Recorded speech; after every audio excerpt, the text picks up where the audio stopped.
नमस्कार। आज हम कक्षा 11th से आरोह भाग 1 से गद्य खंड से पाठ रजनी लेखिका मन्नू भंडारी के अभ्यास प्रश्न उत्तर देखेंगे। प्रश्न क्रमांक 1। रजनी ने अमित के मुद्दे को गंभीरता से लिया क्योंकि क वह अमित से बहुत स्नेह करती थी। ख अमित उसकी मित्र लीला का बेटा था। ग वह अन्याय के विरुद्ध आवाज़ की सामर्थ्य रखती थी। घ उसे अखबार की सुर्खियों में आने का शौक था। उत्तर ग वह अन्याय के विरुद्ध आवाज़ उठाने की सामर्थ्य रखती थी। प्रश्न क्रमांक 2। जब किसी का बच्चा कमज़ोर होता है तभी उसके माँ बाप ट्यूशन लगवाते हैं। अगर लगे कि कोई टीचर लूट रहा है तो उस टीचर से न ले ट्यूशन, किसी और के पास चले जाए।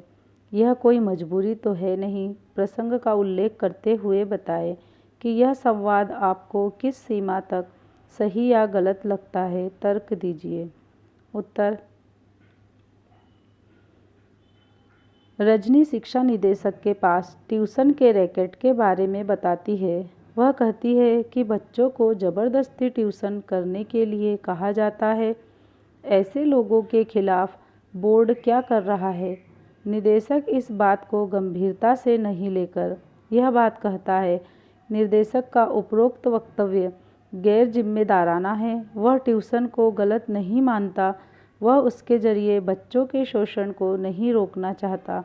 वह अपने अधिकारों का इस्तेमाल करके इस व्यवस्था को ठीक कर सकता है। प्रश्न क्रमांक 3। तो एक और आंदोलन का मसला मिल गया। फुसफुसाकर कही गई यह बात क किसने किस प्रसंग में कही? ख इससे कहने वाले की किस मानसिकता का पता चलता है? उत्तर क यह बात रजनी के पति रवि ने पेरेंट्स मीटिंग के दौरान कही। रजनी ने भाषण देते वक्त प्राइवेट स्कूल के टीचर्स की समस्याओं का जिक्र किया। उन्हें कम तनख्वाह मिलती थी। रजनी उन्हें संगठित होकर आंदोलन चलाने की सलाह दे रही थी ताकि इस अन्याय का पर्दाफाश हो सके। ख इससे कहने वाले की किस मानसिकता का पता चलता है? उत्तर रवि की इस बात से उसकी उदासीन प्रवृत्ति का पता चलता है। वह समाज में होने वाले अन्याय को देखकर कोई प्रतिक्रिया नहीं करता। वह स्वार्थी है तथा अपने तक ही सीमित रहता है। प्रश्न क्रमांक 4। रजनी धारावाहिक की इस कड़ी की मुख्य समस्या क्या है? क्या होता अगर क अमित का पर्चा सचमुच खराब होता? ख संपादक रजनी का साथ न देता? उत्तर रजनी धारावाहिक की मुख्य समस्या है ट्यूशन न लगाने पर अध्यापक द्वारा छात्र को कम अंक प्रदान करना, विद्यार्थी की मेहनत को महत्वहीन कर देना। क अगर अमित का पर्चा सचमुच खराब होता तो वह इतना दुखी नहीं होता, उसकी माँ व रजनी भी परेशान नहीं होती, रजनी को भी आंदोलन नहीं करना पड़ता। ख यदि संपादक रजनी का साथ न देता तो यह समस्या सीमित लोगों के बीच रह जाती। कम संख्या का सत्ता पर कोई असर नहीं होता है। पाठ के आसपास। प्रश्न क्रमांक 1। गलती करने वाला तो है ही गुनहगार, पर उसे बर्दाश्त करने वाला भी कम गुनहगार नहीं होता। इस संवाद के संदर्भ में आप सबसे ज़्यादा किसे और क्यों गुनहगार मानते हैं? उत्तर इस संवाद के संदर्भ में सबसे ज़्यादा दोषी गणित अध्यापक के अत्याचार को सहने वाला है। अध्यापक ट्यूशन लेने के लिए डराता है, कम अंक देता है। इस कार्य को सहन करने से उसका हौसला बढ़ता है, उसका विरोध करके उसे दबाया जा सकता है। प्रश्न क्रमांक 2। स्त्री के चरित्र की बनी बनाई धारणा से रजनी का चेहरा किन मायनों में अलग है? उत्तर रजनी वह स्त्री है जो कहीं भी हो रहे अन्याय को नज़रअंदाज नहीं कर पाती। वह उसकी जड़ तक जाकर उसे नष्ट करके ही दम लेती है। जबकि भारतीय समाज में स्त्री सहनशीलता, शालीनता और कोमलता का प्रतीक मानी जाती है। संघर्ष करते समय सहन करने और शालीन बने रहने का तो सवाल ही नहीं उठता। जब अत्याचारी का विरोध करे तो हमें भी कठोर बनना ही पड़ता है। अतः तथाकथित स्त्रियोचित गुणों को त्याग कर ही रजनी का चेहरा तैयार होता है, जो बनी हुई धारणाओं से काफ़ी अलग है। प्रश्न क्रमांक 3। पाठ के अंत में मीटिंग के स्थान का विवरण कोष्टक में दिया गया है। यदि इसी दृश्य को फिल्माया जाए तो आप कौन कौन से निर्देश देंगे? उत्तर: यदि मीटिंग दृश्य फिल्माया जाए तो हम निम्नलिखित निर्देश देंगे। प्रश्न क्रमांक 3। पाठ के अंत में मीटिंग के स्थान का विवरण कोष्टक में दिया गया है। यदि इसी दृश्य को फिल्माया जाए तो आप कौन कौन से निर्देश देंगे? उत्तर: यदि मीटिंग के दृश्य फिल्माए जाए तो हम निम्नलिखित निर्देश देंगे। स्टेज के पीछे बैनर लगा हो तथा उस पर एजेंडा लिखा होना चाहिए। मीटिंग स्थल पर प्रवेश करने वालों को जोश से आना जाना होगा। स्टेज पर माइक व कुर्सी होनी चाहिए। रजनी को डायलॉग्स पूरे याद होना चाहिए। तालियां इत्यादि समयानुसार बजे। प्रश्न क्रमांक 4। इस पटकथा में दृश्य संख्या का उल्लेख नहीं है। अगर गिनती करें तो 7 दृश्य है। आप किस आधार पर इन दृश्यों को अलग करेंगे? उत्तर: सभी दृश्यों को उनके स्थान के आधार पर अलग किया जाना चाहिए। प्रथम दृश्य में अमित का घर और दूसरे दृश्य में रजनी का घर है, तो दोनों स्थान अलग अलग हैं। अतः उन्हें फिल्माने के लिए और भिन्न भिन्न दिखाने के लिए दृश्य बदलना ही होगा। इसी तरह प्रधान अध्यापक का कमरा, निर्देशक का कमरा, इन सभी स्थानों की सज्जा और दृश्यांकन बिल्कुल अलग होगा। इसलिए ये सब दृश्यों को अलग करने का आधार कहे जा सकते हैं। भाषा की बात। प्रश्न क्रमांक 1। निम्नलिखित वाक्यों के रेखांकित अंश में जो अर्थ निहित है उन्हें स्पष्ट करते हुए लिखिए। क, वरना तुम तो मुझे काट ही देती। भाषा की बात। प्रश्न क्रमांक 1। निम्नलिखित वाक्यों के रेखांकित अंश में जो अर्थ निहित है उन्हें स्पष्ट करते हुए लिखिए। क, वरना तुम तो मुझे काट ही देती। ख, अमित जब तक तुम्हारे भोग नहीं लगा लेता हम लोग खा थोड़े ही सकते हैं। ग, बस बस मैं समझ गया। उत्तर: क, काट ही देती, अर्थ भूल ही जाना। स्पष्टीकरण। रजनी कहती है कि यदि वह लीला के घर न आती तो वह उसे मिठाई खिलाने की बात भूल जाती। ख, भोग नहीं लगा अर्थात चखाना। स्पष्टीकरण। लीला कहती है कि अमित जब तक रजनी को खिला नहीं लेता तब तक वह किसी और को नहीं खिलाता। थोड़े ही नहीं। स्पष्टीकरण। वह हमें तब तक खाने नहीं देता जब तक वह तुम्हें न खिला आए। ग, बस बस, अधिक कहने की ज़रूरत नहीं। स्पष्टीकरण। संपादक महोदय रजनी की बात पर यह कहते हैं। Code mixing, code switching. प्रश्न क्रमांक 1। कोई रिसर्च प्रोजेक्ट है क्या? Very interesting subject. ऊपर दिए गए संवाद में 2 पंक्तियां हैं। पहली पंक्ति में रेखांकित अंश हिंदी से अलग अंग्रेजी भाषा का है, जबकि शेष हिंदी भाषा का है। दूसरा वाक्य पूरी तरह अंग्रेजी में है।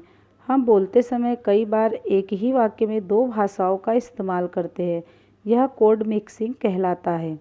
जबकि एक भाषा में बोलते बोलते दूसरी भाषा का इस्तेमाल करना कोड स्विचिंग कहलाता है। पाठ में से कोड मिक्सिंग और कोड स्विचिंग के 3-3 उदाहरण चुनिए और हिंदी भाषा में रूपांतरण करके लिखिए। उदाहरण: कोड मिक्सिंग। 1, 6th पोजीशन आई है। 2, मैं 7th क्लास के अमित की मैथ्स की कॉपी देखना चाहती हूँ। 3, स्कूल में आजकल प्राइवेट ट्यूशन्स का चलन है। 4, कोई रिसर्च प्रोजेक्ट है क्या? Code switching. 1, बोर्ड का काम ही यही है, is our duty madam. 2, congratulations Amit, बधाई। 3, will you please get out this room, ma'am साहब को बाहर ले जाओ। 4, बैठिए प्लीज़, सिट डाउन। अन्य महत्वपूर्ण प्रश्न। प्रश्न क्रमांक 1, अमित और उसकी भांति अनेक विद्यार्थी ने परेशान होकर भी आवाज़ क्यों नहीं उठाई? उत्तर, इस समस्या का विरोध न करने का कारण विद्यार्थियों का यह सोचना था कि जो भी विरोध करेगा उसे आगामी परीक्षा में और भी अधिक बुरे परिणाम भुगतने पड़ेंगे। अध्यापक उनसे चिढ़कर कक्षा में उन्हें अपमानित करेंगे, अगली परीक्षा में और भी कम अंक प्रदान करेंगे। अध्यापक का कुछ नहीं होगा, लेकिन हमारा भविष्य बिगड़ जाएगा। यही सोचकर सब चुप थे। इसका प्रमाण यह है कि अमित और उसकी माँ ने भी रजनी को रोकने का प्रयत्न किया था। बच्चा योग्य है, फिर भी वे भयभीत थे। वह भीरू प्रकृति ही दब्बूपन का कारण है। प्रश्न क्रमांक 2, यदि रजनी को प्राध्यापक का सहयोग मिल जाता तो क्या परिणाम हो सकते थे? उत्तर, यदि प्रधान अध्यापक से सहयोग मिलता तो रजनी वही अमित की कॉपी वार्षिक परीक्षा की खुलवाकर यह बात साबित कर सकती थी कि कॉपी की जांच जानबूझकर गलत की गई है, सही उत्तर में कम अंक दिए गए हैं। उसी समय प्रधान अध्यापक अपने स्तर पर गणित अध्यापक से पूछताछ करते और आवश्यक कदम उठाते, लेकिन ऐसी होने पर यह समस्या इतने व्यापक रूप से पूरे शहर में एक आंदोलन का रूप न ले पाती। अमित को भी बुरे परिणामों का सामना करना पड़ सकता था, क्योंकि तब यह समस्या एक बालक तक ही सीमित रह जाती। प्रश्न क्रमांक 3, कम वेतन देने वाले स्कूलों के खिलाफ रजनी के दूसरे आंदोलन के विषय पर टिप्पणी करें। उत्तर, रजनी स्वभाव से आंदोलनकारी है, अतः ट्यूशन की समस्या से संघर्ष करते समय उसे अध्यापकों को मिल रहे कम वेतन की जानकारी मिलती है। यह जानते ही वह अनेक अध्यापकों से संपर्क स्थापित कर उनसे विद्यालयों में जाती है और व्यवस्थापकों से इसका कारण पूछकर धांधली की पूरी सूचना शिक्षा विभाग के निर्देशक को देती है।